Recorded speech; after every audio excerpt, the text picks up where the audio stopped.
კარგია. გაიმალება ერთი შეხედვით უწყინარი ფრაზის მიღმა და ვინ არის ადამიანი, რომელმაც ამ ერთი სიტყვის გამეორებით 10,000-ობით ბავშვის ყურადღება მიიქცია.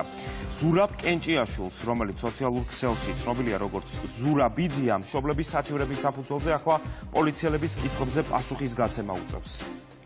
TikTokeri მამაკაცის კონტენტი ძირითადად ბავშვებთან კომუნიკაციაზეა აგებული. მოქმედება ხშირად სკოლის ტერიტორიაზე ან მის სიახლოვეს ხდება. პოზიციონირებს როგორც კეთილი ბიძია, პატარებს ასაჩუქრებს, ყიდულობს ტკბილეულს, უღებს ერთი შეხედვით სახალისო ვიდეოებს, თუმცა მშობლების ნებართვის გარეშე.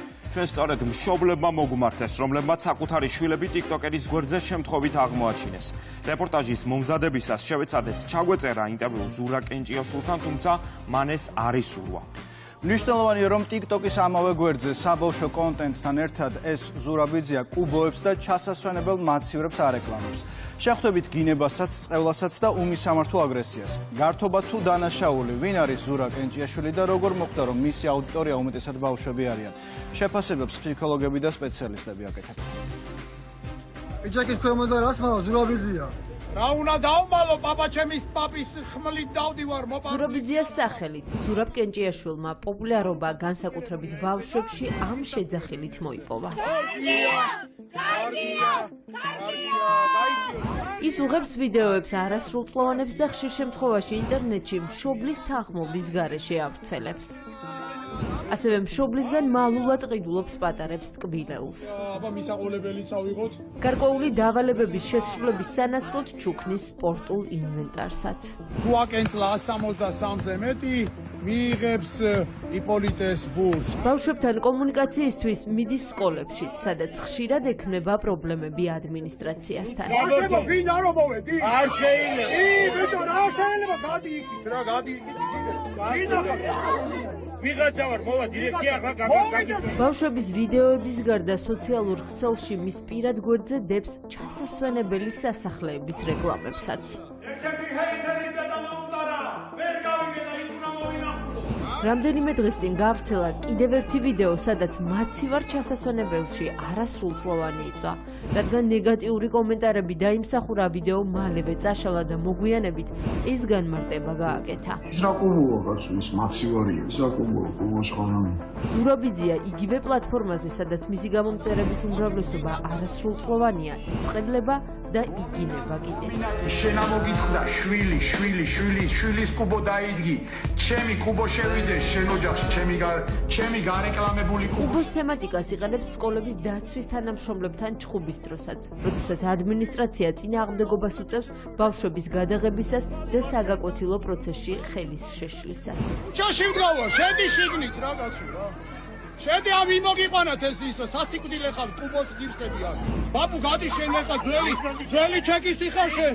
გადი მეთქი მოქალაქე გადი მოქმედე ქუჩაში ერთი თუ რა უნდა მოგიწვი. ადამიანი რომელიც არასრულწლოვანია მშობელმა უნდა იცოდეს. ვიდეოების კომენტარებში ჩნდება კითხვები: ვინ არის ზურა ბიძია, რა მიზანი აქვს და არ ღვევს თუ არა ის ბავშვების უფლებებს. ამ კითხვებით სამართალდამცველებიც დაინტერესდნენ. დაუშვებელია, რომ ეს დავტოვოთ რეაგირების გარეშე. ჩვენ შიგნით არ შევდივართ. ჩვენ არ შევდივართ შიდა სივრცეზე. ანუ მე ვფიქრობ, რომ თლად გაუცნობიერებლობის ნაწილიც არ არის პირიქით. ძალიან კარგად დაანალიზებს იმას, როგორ თითქოს და არ დაარღვიოს ის სივრცე, რომ არ მოედავონ. მაგრამ ხა შეიძლება ღუბისაკეთ იდგე და მაინც აზიანებდა არასრულწლოვანის ინტერესებს. ეს არის მონაცემების უნებართვო და უკანონო დამუშავება. მონაცემების გამოყენებაზე, თანხმობა, გავრცელებაზე მთლიან საჯარო სივრცეში აუცილებელი არის მშობლის მხრიდან. ბავშვთა უფლებადამცველები არ გამორიცხავენ საქმეში დანაშაულის ნიშნები გამოიკვეთოს. შესაძლებელია გამოიკვეთოს გარკვეული დანაშაულის ნიშნები. საქმე გვაქვს კონკრეტულ რეალურ სივრცესთან თუ ციფრულ გარემოსთან. მნიშვნელოვანი არის განუხრელად იყოს დაცული ბავშვის უსაფრთხოება, მისი კეთილდღეობა, მისი ღირსება, ასევე მისი სიცოცხლის ჯანმრთელობის განათლებისა და განვითარების ინტერესები და უფლებები. შესაბამისად, ნებისმიერი ქმედება, ნებისმიერი გადაწყვეტილება, რომელიც შეიძლება გარკვეული ფორმით საფრთხეს უქმნიდეს ბავშვის საუკეთესო ინტერესებს, არის საყურადღებო და რა თქმა უნდა, ეს დაცული არის საერთაშორისო სტანდარტებითაც და ჩვენი შიდაეროვნული კანონმდებლობითაც. კანონმდებლობით დაცული ბავშვთა საუკეთესო ინტერესის გარდა არსებობს მორალური მხარეც, რომლის გათვალისწინებითაც ზურაბ კენჭიაშვილის ქმედებები გაუმართლებელია ბავშვთა ფსიქოლოგებისთვის.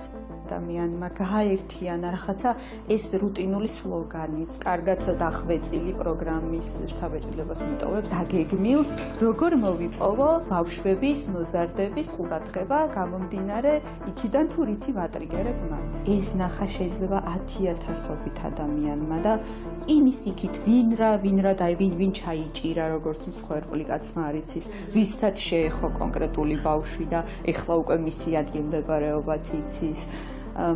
რამდენი ადამიანი არის ეკრანის მიღმა, რომელსაც არ აქვს კეთილი განზრახვები, ჩვენ არასდროს არ ვიცით. რადგან ზურაბიძია პატარებისთვის უკვე საინტერესო პერსონაჟად იქცა, ფსიქოლოგები მისი საბავშვო კონტენტისთვის შეუფერებელი საჯარო აქტივობებით არასრულწლოვნების ფსიქოლოგიური ტრამვირების საფრთხეზე საუბრობენ. რაღაცა ამ კუბოში ჩაწოლა და ამის შეხედვა ვიღაცისთვის ესეც კი შეიძლება იყოს მატრამვირებელი. შესაძლოა ვიღაც მცირეწლოვან ადრეულ სასკოლო ასაკში მყოფ ბავშვს ამის გამო ღამის კოშმარები დაეწყოს და იმ ეპოქაში, როდესაც გარშემო არის უამრავი საფრთხე, მე არ მინდა რომ ეს რაღაცა შეშინებად ჟღერდეს, არამედ სიფრთხილისკენ უნდა მოგვიწოდებდეს, რომ ჩვენ არ შეგვიძლია ვენდოთ უცხო ადამიანს, თუნდაც ის ჩვენ გვჩუქნიდეს ტკბილეულს, იყოს ესეთი კეთილგანწყობილი, გვიღიმოდეს, რაღაც გუნდურობის განცდას გვაძლევდეს. ყველა რგოლი უნდა ჩაერთოს იმისათვის, რომ ჩვენ ბავშვები აღზარდოთ მაქსიმალურად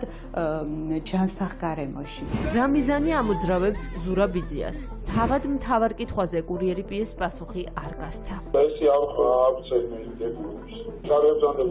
ამ სატელეფონო ზარიდან რამდენიმე წუთში სოციალურ ქსელში ეს ვიდეო გაავრცელა. თხოვენ სკოლებთან მისვლას და გააკონტროლეთ თხოვნა, ვინც უნდა აკონტროლოს მცირეწლოვანი. კლასის დამრიგებელი შეუთანხმდეს მშობლებს, რადგან უკვე პოლიციაში დაძრულია საქმე და ჩვენ რო რამე შეცდომაში არ შევიდეთ. პოლიციამ ზურაბ კენჭიაშვილი უკვე გამოკითხა და გააფრთხილა. მოკვლევა დაწყებული ახლა სამართალდამცველებმა უნდა დაადგინონ, არ ღვევს თუ არა ის ბავშვების უფლებებს.